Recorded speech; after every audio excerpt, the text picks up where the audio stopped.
പ്രിയപ്പെട്ടവരെ, നമ്മൾ നോമ്പിൻ്റെ കാലഘട്ടത്തിലൂടെ യാത്ര ചെയ്യുകയാണല്ലോ.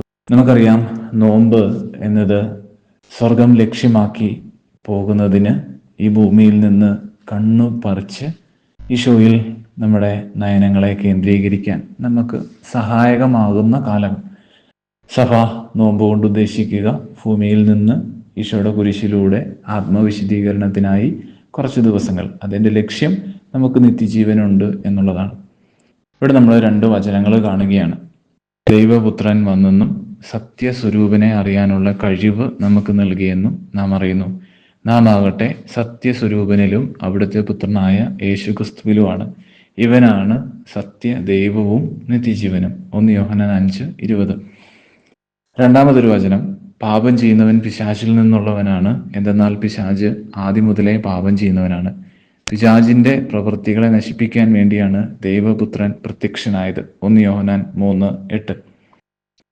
അപ്പോ ദൈവപുത്രൻ വന്നെന്നും ദൈവത്തെ അറിയാനുള്ള കഴിവ് നമുക്ക് നൽകിയെന്നും ഈശോ മിശിഹാ പിതാവിനെ വെളിപ്പെടുത്തി തന്നപ്പോൾ നമ്മൾ മനസ്സിലാക്കി.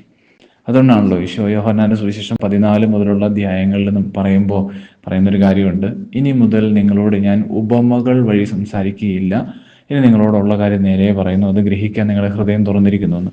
അപ്പസ്തോല പ്രവർത്തനത്തിലേക്ക് വരുമ്പം പരിശുദ്ധാത്മാവിനെ നൽകപ്പെടുന്ന സമയത്ത് ഒന്നാമത്തെ മാർപ്പാപ്പയായ വിശുദ്ധ പത്രോസ്ലീഹ പ്രകാരം പറയുന്നുണ്ട്, ദൈവം ഒരു വ്യത്യാസവും കൽപ്പിക്കാതെ എല്ലാവർക്കും തൻ്റെ ആത്മാവിനെ നൽകിക്കൊണ്ട് എല്ലാവരെയും ഒരുപോലെ പരിഗണിച്ചു എന്ന് പറഞ്ഞാൽ, ഈശോയെ വിശ്വസിച്ച് ഏറ്റുപറയുന്ന എല്ലാവർക്കും പരിശുദ്ധാത്മാവിനെ ദൈവം നൽകിക്കൊണ്ട് എല്ലാവർക്കും ദൈവത്തിൻ്റെ രഹസ്യങ്ങൾ ഗ്രഹിക്കാനായിട്ട് അവരുടെ ഹൃദയങ്ങൾ തുറന്നു കൊടുക്കുകയാണ് ചെയ്യുക. ഇവിടെ നമ്മൾ ബാക്കി കാണുന്നത് ഇങ്ങനെയാണ്: നാം ആകട്ടെ സത്യസ്വരൂപനിലും അവിടുത്തെ പുത്രനായ യേശുക്രിസ്തുവിലുമാണ്. ഇങ്ങനെ ദൈവത്തെക്കുറിച്ചുള്ള അറിവ് പരിപൂർണമായി നമുക്ക് നൽകിക്കൊണ്ട് തന്നിൽ നമ്മെ വീണ്ടും പുതുക്കുന്നതിന് അവിടുന്ന് തൻ്റെ പുത്രനെ കാരണമാക്കി തീർത്തിരിക്കുന്നു, അല്ലെ പുത്രൻ കാരണമായിരിക്കുന്നു. അങ്ങനെ ഈശോ നിത്യജീവനും സത്യദൈവവുമായി പരിപൂർണമായി നമുക്ക് നൽകുകയാണ്, നമ്മളെ അവിടുന്നിൽ ആക്കി തീർക്കുകയാണ്. എന്നാൽ ഈ ലക്ഷ്യത്തിന് വേണ്ടി യാത്ര ചെയ്തുകൊണ്ട് നമ്മൾ മുമ്പോട്ട് പോകുമ്പോൾ നമ്മിൽ എന്ത് സംഭവിക്കുന്നു എന്നുള്ളത് ഒരു ചോദ്യമാണ്. നമ്മിൽ എന്താണ് സംഭവിച്ചുകൊണ്ടിരിക്കുക? ഇന്ന് നമ്മുടെ ആത്മാവിൻ്റെ അവസ്ഥ, അല്ലെ നമ്മൾ പോയിക്കൊണ്ടിരിക്കുന്ന നമ്മുടെ ജീവിതത്തിൽ നമ്മുടെ മാനസികാവസ്ഥ എന്താണ് എന്നത് ഒരു ചോദ്യം ആണല്ലോ. അപ്പോൾ പണ്ടെങ്ങാണ്ട് ഒരു ഈശോ കുരിശേ മരിച്ച് ഉദ്ധാനം ചെയ്തു എന്നുള്ളത് കൊണ്ട് ഈശോയുടെ കുരിശുമരണ ഉദ്ധാനം എനിക്ക് ഇന്ന് എങ്ങനെയാണ് ഗുണം ചെയ്യുന്നത് എന്നറിഞ്ഞാലല്ലേ, അല്ലെങ്കിൽ അതെന്തെങ്കിലും ഗുണം ചെയ്യുമോ എന്നറിഞ്ഞാലല്ലേ വ്യക്തിപരമായി എൻ്റെ ജീവിതത്തിൽ ഇന്ന് എന്ന ദിവസം എന്തെങ്കിലും ഉപകാരം ഉണ്ടാവുകയുള്ളൂ. ഇന്ന് എന്നുള്ളത് ഏതെങ്കിലും ദിവസം ആയിക്കോട്ടെ, പക്ഷെ ആ ഇന്ന് എന്ന് വിളിക്കപ്പെടുന്ന ദിവസം എനിക്ക് പണ്ട് ഈശോ കുരിശിൽ മരിച്ചതുകൊണ്ട് എന്തുപകാരം ഉണ്ടാകും എന്നുള്ളത് നമ്മൾ അറിയണം. അതറിയുമ്പോഴാണ് ഈശോയോട് ചേർന്ന് നമുക്ക് ജീവിക്കാനായിട്ട് പറ്റുക. കാരണം വിശ്വാസത്തെ നമ്മൾ പിൻചെല്ലുന്നത് കൊണ്ട് ആദ്യ സമയങ്ങളിലൊക്കെ നമുക്ക് ചിലപ്പോൾ നമ്മൾ പ്രാർത്ഥിക്കുന്ന കാര്യങ്ങൾ കിട്ടിയെന്നിരിക്കും, ചിലപ്പോൾ നമുക്ക് എന്തെങ്കിലുമൊക്കെ ഗുണമുണ്ടായെന്നിരിക്കും. കുറച്ച് നാളുകൾ പിന്നിട്ട് കഴിയുമ്പോൾ, അല്ലെങ്കിൽ നമ്മുടെ പ്രാർത്ഥനാ ജീവിതം കുറച്ചുകൂടെ നമ്മൾ മുമ്പോട്ട് യാത്ര ചെയ്യുമ്പോൾ നമ്മൾ പ്രാർത്ഥിച്ച് മടുക്കുന്നത് നമ്മൾ ചിലപ്പോൾ കാണും, അല്ലെങ്കിൽ പ്രാർത്ഥിച്ചാലും ഒന്നും കിട്ടാത്തതുപോലെ നമ്മൾ കാണും. ഇനി അല്പം കൂടെ മുമ്പോട്ട് പോയാൽ പ്രാർത്ഥിച്ചാലും വേദനകൾ ജീവിതത്തിൽ ഉണ്ടാകുന്നതായിട്ട് നമ്മൾ കാണും. അല്പം കൂടെ മുമ്പോട്ട് പോയാൽ പ്രാർത്ഥന തന്നെ നമുക്ക് കുറേയേറെ ഞെരുക്കങ്ങളിലേക്ക് നമ്മളെ കടത്തി വിടുന്നതായിട്ട് നമ്മൾ കാണും. ഇവിടെ എവിടെയാണ് ഈശോ നമ്മുടെ പ്രാർത്ഥന കേൾക്കുന്നത് എന്നും ഇവിടെ എവിടെയാണ് ഞാൻ പ്രാർത്ഥിച്ചാൽ ദൈവം ഉണ്ട് എന്നും ഒക്കെ നമ്മുടെ ഉള്ളിൻ്റെ ഉള്ളിൽ തോന്നലുകൾ ഉയരും. വിശുദ്ധ യോഹന്നാൻ ശ്ലീഹ തൻ്റെ ലേഖനത്തിൽ വീണ്ടും ഒരു കാര്യം കൂടെ പറഞ്ഞു വെച്ചിരിക്കുകയാണ്. ദൈവപുത്രൻ ഭൂമിയിലേക്ക് വന്നത് ഒരുവന്റെ പ്രവൃത്തികളെ നശിപ്പിക്കുന്നതിന് വേണ്ടിയാണ് എന്നാണ് പറഞ്ഞു വെച്ചിരിക്കുക. പാപം ചെയ്യുന്നവൻ പിശാചിൽ നിന്നുള്ളവനാണ്, എന്തെന്നാൽ പിശാച് ആദ്യം മുതലേ പാപം ചെയ്യുന്നവനാണ്. എന്നിട്ട് ഈശോ മിശിഹായുടെ വരവിൻ്റെ ലക്ഷ്യത്തെക്കുറിച്ച് പറയുമ്പോൾ ആദ്യം പറഞ്ഞു ദൈവത്തിൽ നിന്ന് അവൻ വന്നത് ദൈവത്തെക്കുറിച്ചുള്ള അറിവ് നമുക്ക് തന്ന് ദൈവത്തിൽ നമ്മെ പൂർണ്ണമാക്കിക്കൊണ്ട് നിത്യജീവനും സത്യദൈവവും അവിടുന്നാണ് നമുക്ക് ഉറപ്പ് തരാൻ വേണ്ടിയിട്ട്. എന്നിട്ട് ഒരു കാര്യം കൂടെ പറഞ്ഞു വെച്ചിരിക്കുകയാണ്, ഇങ്ങനെ ലക്ഷ്യം നോക്കി യാത്ര ചെയ്തുകൊണ്ടിരിക്കുന്ന നമുക്ക് ശത്രുവായി നിൽക്കുന്ന പിശാചിന്റെ പ്രവർത്തികളെ നശിപ്പിക്കുന്നതിന് വേണ്ടിയാണ് ദൈവപുത്രൻ പ്രത്യക്ഷനായത് എന്ന് പറഞ്ഞു വെച്ചിരിക്കുക. ഇവര് രണ്ടുപേരും നമ്മളുടെ വ്യക്തി ജീവിതത്തിൽ നമുക്ക് കല്ലോ അല്ലെങ്കിൽ മണലോ അല്ലെങ്കിൽ ചക്കയോ മാങ്ങയോ ഒക്കെ ആയിട്ട് മെറ്റീരിയലായിട്ട് പ്രത്യേകിച്ചൊന്നും തരുന്നില്ല എന്നുള്ളത് നമ്മൾ അനുദിന ജീവിതത്തിൽ കണ്ടെത്തുന്ന ഒരു കാര്യമാണ്. നമുക്ക് എല്ലാ കാര്യങ്ങളും തന്നെ ഒരു 99% കാര്യങ്ങളും നമ്മൾ അധ്വാനിച്ച് നേടിയെടുക്കുന്ന കാര്യങ്ങളാണ്. ബാക്കി പോയിട്ട് 1% കാര്യങ്ങൾ മറ്റുള്ള ഒരു വഴിയോ അല്ലെങ്കിൽ ദൈവം പ്രകൃതിയിലൂടെയോ അല്ലെങ്കിൽ ദൈവം നൂലെ കിട്ടിയോ ഒക്കെ ഇറക്കി തരുന്ന കാര്യങ്ങളാണ്. എന്നാൽ 99% കാര്യങ്ങളും നമ്മുടെ അനുദിന ജീവിതത്തിൽ നമ്മൾ അധ്വാനിച്ച് നേടിയെടുക്കുമ്പോൾ ദൈവം നമ്മളോട് പെരുമാറുന്നത് എങ്ങനെയാണ് എന്ന് നമുക്ക് പലപ്പോഴും മനസ്സിലാകുന്നില്ല. നമ്മൾ പള്ളിയിൽ പോകുന്നത് കൊണ്ട് അല്ലെങ്കിൽ കുർബാനയ്ക്ക് പോകുമ്പോൾ നമുക്ക് പോക്കറ്റിൽ ഇട്ടുകൊണ്ട് വരാനൊന്നും കിട്ടുന്നില്ല. നമ്മൾ തലയിൽ വാഴക്കൊല ചുമന്നുകൊണ്ട് വരുന്നത് പോലെ ഒരു ചാക്കിൻ്റെ അകത്ത് റേഷൻ കടയിൽ നിന്ന് അരി മേടിച്ചുകൊണ്ട് വരുന്നു. ഇങ്ങനെ കൊണ്ടുവരുന്നത് പോലെ എന്തെങ്കിലും കൊണ്ടുവന്നു എന്ന് കാണാനായിട്ട് പള്ളിയിൽ പോയി വരുമ്പോൾ ഒന്നും നമ്മൾ കാണുന്നില്ല. പരിശുദ്ധ കുർബാനയ്ക്ക് നിൽക്കുമ്പോഴോ കുദാശ സ്വീകരിക്കുമ്പോഴോ ഒന്നും നമുക്ക് ഇങ്ങനെ മെറ്റീരിയലൈസ്ഡ് ആയിട്ട് ഒന്നുമില്ല. എന്നാൽ നമ്മളുടെ ജീവിതത്തെ ദൈവോന്മുഖമാക്കി കുറെ കൂടെ അനുഗ്രഹപ്രദമായി യാത്ര ചെയ്യുന്നതിന് ഉപകാരപ്രദമായ കൃപകളും പ്രസാദപരവും ദൈവം നമ്മുടെ ആത്മാവിൽ നിക്ഷേപിക്കുകയാണ്.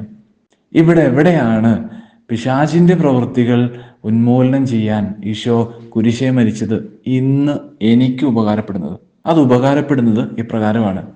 നമ്മുടെ ജീവിതം എപ്പോഴും ഉയർച്ച പ്രാപിക്കണമെന്ന് ആഗ്രഹിക്കുന്ന ദൈവം നമുക്ക് നൽകിയിരിക്കുന്ന കാര്യങ്ങൾ കഴിവുകളും കൃപകളും ആലോചനാശേഷിയും വിവേകവും എല്ലാ ഗുണവിശേഷങ്ങളുമാണ്. ഒരു പ്രവൃത്തിയിലേക്ക് നമ്മൾ ഇറങ്ങുമ്പോൾ നമ്മൾ ആ പ്രവൃത്തിയെക്കുറിച്ച് ചിന്തിച്ച് അതിൻ്റെ നന്മ പ്രതീക്ഷിക്കുമ്പോൾ നമ്മുടെ ഉള്ളിൽ ഭയവും ആകുലതയും തോറ്റുപോകുമോ അല്ലെങ്കിൽ മറ്റുള്ളവരെന്തു പറയും ഇങ്ങനെ പല പല ചിന്തകൾ വരാം. അറിവില്ലായ്മയുടെ മേഖലകളുണ്ട്, മനസ്സിലാക്കാൻ കഴിയാതെ പോകുന്ന കാര്യങ്ങളുണ്ട്, ശ്രമിക്കാൻ തോന്നാത്ത കാര്യങ്ങളുണ്ട്, ഒത്തിരി കാര്യങ്ങളുണ്ട്. ഇവിടെയെല്ലാം നമ്മൾ ഏർപ്പെടുന്ന പ്രവൃത്തി വിജയിക്കണം എന്നാഗ്രഹിക്കുന്ന ദൈവവും അവയെ നശിപ്പിക്കണം എന്നാഗ്രഹിക്കുന്ന പിശാച് നമ്മളുടെ പ്രവൃത്തികളെ നശിപ്പിക്കണം, നമ്മൾ പരാജയപ്പെടണം, വിശ്വാസത്തിലും സ്ഥൈര്യത്തിലും നമ്മൾ വീണു പോകണം, ഉയർത്തെഴുന്നേൽക്കരുത് എന്ന് ചിന്തിച്ച് നമ്മുടെ ചിന്തകളെ അന്ധമാക്കുമ്പോൾ, നമ്മുടെ മനസ്സിനെ കഠിനമാക്കുമ്പോൾ, നമ്മൾക്ക് സ്ട്രെസ് വളർത്തുമ്പോൾ ദൈവം എന്ത് ചെയ്യുകയാണ്? തന്നിലേക്ക് നോക്കുന്ന മനുഷ്യന് പിശാചിന്റെ സ്വാധീനങ്ങളെ നമ്മിൽ നിന്ന് എടുത്തു കളയുകയാണ്. പാപം ചെയ്യുന്നവൻ പാപത്തിന്റെ അടിമയാണ് എന്ന് വചനം പറയുന്നുണ്ടല്ലോ.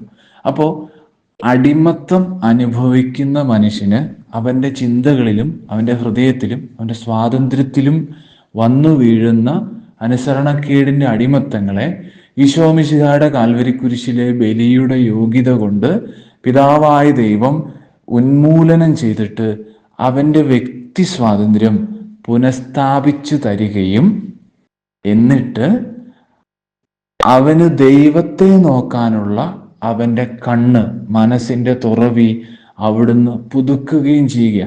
അതുകൊണ്ടാണ് സങ്കീർത്തനത്തിൽ 119, 130 നമ്മളിങ്ങനെ കാണുന്നു, കർത്താവെ അവിടുത്തെ വചനത്തിന്റെ ചുരുള് അഴിയുമ്പോൾ പ്രകാശം പരക്കുന്നു, എളിയവർക്ക് അത് അറിവ് പകരുന്നു. സങ്കീർത്തനം 92:10 നമ്മളിങ്ങനെ കാണുന്നുണ്ട്, അവിടുന്ന് എൻ്റെ കൊമ്പ് കാട്ടുപോത്തിന്റെ കൊമ്പ് പോലെ ഉയർത്തുകയും ഒരു പുതിയ അഭിഷേകം തൈലം കൊണ്ട് എന്നെ അഭിഷേകം ചെയ്യുകയും ചെയ്തു എന്ന് പറയുന്നുണ്ട്.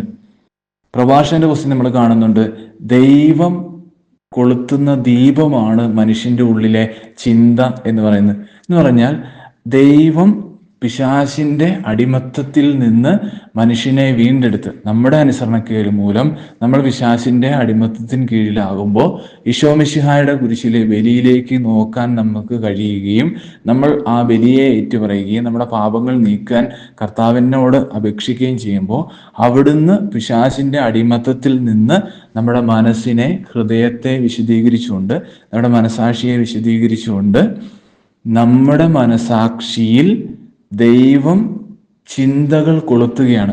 നമ്മുടെ ചിന്തകൾ മെച്ചപ്പെടുത്തി ദൈവത്തിൻ്റെ മനസ്സിനോട് ചേർന്ന് നിൽക്കുന്ന, ദൈവഹിതത്തോട് ചേർന്ന് നിൽക്കുന്ന ചിന്തകൾ കൊണ്ട് നമ്മുടെ ഹൃദയത്തെ പരിവർത്തനപ്പെടുത്തി നമ്മുടെ പദ്ധതികൾ ദൈവത്തിൻ്റെ പദ്ധതികളോട്, അല്ലെങ്കിൽ ദൈവത്തിൻ്റെ പദ്ധതികളോട് നമ്മുടെ മനസ്സ് ചേർത്ത് നമ്മൾ വിജയിക്കണമെന്ന് ദൈവം ആഗ്രഹിക്കുകയാണ്. അപ്പോൾ ഈശോമിശിഹായുടെ കുരിശുമരണം നമ്മുടെ രോഗങ്ങൾ മാറുന്നതിനോ നമ്മുടെ പ്രാർത്ഥനാ നിയോഗങ്ങൾ എപ്പോഴും നടത്തി തരുന്നതിനോ വേണ്ടിയിട്ടല്ല. നമുക്ക് കഷ്ടതകൾ ഉണ്ടാകരുത് എന്ന് ദൈവം ആഗ്രഹിക്കുന്നില്ല. ദൈവം കഷ്ടതകൾ ഉണ്ടായാലും ഇല്ലെങ്കിലും നമ്മൾ ദൈവഹിതം കൊണ്ട് പരിപൂർണമാക്കപ്പെടണമെന്നാണ് ആഗ്രഹിക്കുന്നത്. എന്ന് പറഞ്ഞാൽ നമ്മൾ ഒരിക്കലും വേദന അനുഭവിക്കരുത് എന്ന് ദൈവം ആഗ്രഹിക്കുന്നില്ല. നമ്മൾ വേദന അനുഭവിച്ചോട്ടെ, കുഴപ്പമൊന്നുമില്ല. പക്ഷെ നമ്മൾ ഹൃദയപൂർവ്വം ദൈവത്തെ മനസ്സിലാക്കുകയും നിത്യജീവൻ പ്രാപിക്കുകയും ചെയ്യണം എന്നുള്ളതാണ്. കഷ്ടത അനുഭവിക്കുകയോ ഇല്ലയോ എന്നതിനേക്കാൾ അധികമായി ദൈവം ആഗ്രഹിക്കുന്നത്. അപ്പം അതുകൊണ്ട് തന്നെ നമ്മുടെ ജീവിതത്തെ എപ്പോഴും ശോഭനമാക്കുന്നതിന് തടസ്സം നിൽക്കുന്ന പിശാചിൻ്റെ പ്രവൃത്തികളെ സദാസമയം ഉന്മൂലനം ചെയ്യാൻ ദൈവം ആഗ്രഹിക്കുകയാണ്. പത്രോസ്ലീഹ എഴുതിയ ലേഖനത്തിൽ നമ്മളിങ്ങനെ കാണുന്നുണ്ട്, നിങ്ങൾ വിശ്വാസത്തിൽ ഉറച്ചു നിന്ന് പിശാചിനെ തോൽപ്പിക്കുവിൻ. എന്നിട്ട് ഒരു കാര്യം കൂടെ പറയുകയാണ്, ലോകമെമ്പാടുമുള്ള എല്ലാ സഹോദരങ്ങളിൽ നിന്നും ഇതേ സഹനം തന്നെ ആവശ്യപ്പെടുന്നു എന്ന് നിങ്ങൾ അറിഞ്ഞുകൊള്ളുകയും ചെയ്യുവിനെന്ന്. എന്ന് പറഞ്ഞാൽ വിശ്വാസത്തിൽ ഉറച്ചു നിൽക്കുക എന്ന് പറയുന്നത് ഒരു വിഷയം. രണ്ടാമത്തെ കാര്യം, എല്ലാവരോടും ഇത് തന്നെ ആവശ്യപ്പെടുന്നു എന്ന് പറയുന്നത് മറ്റൊരു സഹനം. അപ്പൊ ഈ രണ്ട് കാര്യങ്ങൾ നമ്മുടെ അനുദിന ജീവിതത്തിൽ നമ്മൾ പൂർണ്ണമാക്കാൻ വിളിക്കപ്പെട്ടിരിക്കുക. കാരണം എന്താ? നമ്മൾ ദൈവത്തോട് ചേർന്ന് നിത്യജീവൻ പ്രാപിക്കണം എന്നാണ് അവിടുന്ന് ആഗ്രഹിക്കുന്നത്. അതുകൊണ്ട് ഈ നോമ്പിന്റെ കാലത്തിലേക്ക് നമ്മൾ തിരിയുമ്പോൾ ഈശോ ഇന്ന് എന്ന് വിളിക്കപ്പെടുന്ന ദിവസം, അത് എന്നാണെങ്കിലും കാൽവരി കുരിശിൽ മരിച്ചത് എനിക്ക് ഇന്ന് എൻ്റെ വിഷയത്തിൽ, കഞ്ഞി വെക്കുന്ന ഒരു പ്രശ്നമാണെങ്കിൽ, പഠിക്കുന്നത് ഒരു പ്രശ്നമാണെങ്കിൽ, ജോലിക്ക് പോകുന്ന ഒരു പ്രശ്നമാണെങ്കിൽ, വരുമാനം ഇല്ലാത്തത് ഒരു പ്രശ്നമാണെങ്കിൽ, ഉള്ളത് ഒരു പ്രശ്നമാണെങ്കിൽ, എന്താണോ നിങ്ങളുടെ മനസ്സിനെ അലട്ടുന്ന വിഷയം, ആ വിഷയത്തിന്മേൽ നിങ്ങൾക്ക് സമീപസ്ഥനാണെന്ന് മനസ്സിലാക്കാൻ കഴിയുകയും ഈശോയെ ഒരു കുറവും കൂടാതെ സ്നേഹിക്കാൻ എൻ്റെ ഹൃദയം കൊണ്ട് ഞാൻ തയ്യാറാണെന്ന് നിങ്ങൾക്ക് പറയാൻ കഴിയുകയും ചെയ്യുമ്പോൾ ഈശോ നമ്മുടെ രക്ഷകനും ദൈവമൊക്കെ ആയി രൂപാന്തരപ്പെടും. അതൊരു നിമിഷമോ 2 സെക്കൻഡോ അല്ലെങ്കിൽ 10 മിനിറ്റോ എന്നല്ല, ജീവിതത്തിൻ്റെ അന്ത്യം വരെ അവിടുന്ന് നമ്മുടെ കൂടെ ഉണ്ട്. ആ ദൈവത്തെ കണ്ടുകൊണ്ട്, ആ ദൈവത്തെ അനുഭവിച്ചുകൊണ്ട് മുമ്പോട്ട് ജീവിക്കാൻ നമുക്ക് എല്ലാവർക്കും ഇടയാകട്ടെ. കർത്താവ് എപ്പോഴും എല്ലാ കാര്യങ്ങളിലും നമ്മിലെല്ലാവരിലും മഹത്വപ്പെടുകയും സദാസമയം ആരാധിക്കപ്പെടുകയും ചെയ്യട്ടെ എന്ന് ആഗ്രഹിക്കുന്നു. കർത്താവ് നമ്മെ മഹത്വപ്പെടുത്തട്ടെ.